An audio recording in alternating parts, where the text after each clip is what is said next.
It doesn't matter how far you might rise. At some point, you are bound to stumble, because if you're constantly doing what we do, raising the bar, if you are constantly pushing yourself higher, higher, the law of averages, not to mention the myth of Icarus, predicts that you will at some point fall.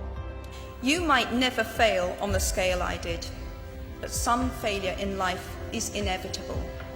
It is impossible to live without failing at something, unless you live so cautiously that you might as well not have lived at all, in which case you fail by default. I was really lucky. When I was growing up, my dad used to actually encourage my brother and me to fail. And so I would come home and sit at the dinner table, and he would say, "Sarah, what did you fail at this week?"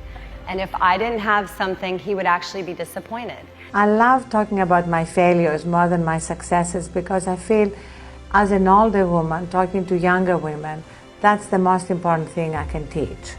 That failure is an essential part of success. Here's the key: learn from every mistake, because every experience, encounter, and particularly your mistakes are there to teach you and force you into being more of who you are. The knowledge that you have emerged wiser and stronger from setbacks means that you are, ever after, secure in your ability to survive. You will never truly know yourself or the strength of your relationships until both have been tested by adversity. Failure is not trying versus the outcome. And so with Spanx, and everyone's saying it was such a bad idea initially, and I feel like I feel much freer to be willing to fail in the traditional sense, because I'm not focused on the end result.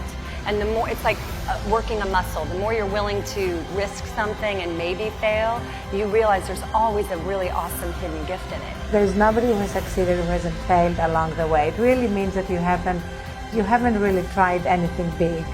You've stayed always within your comfort zone. That's the only way to make sure you always succeed. When I feel the universe supports you and sort of unlikely things happen, it's like in fairy tales when you have all the helpful animals that come along to help the hero or the heroine, on their journey. So I say that because so often the difference between success and failure is perseverance. It's like continuing on your path, pursuing your vision no matter what.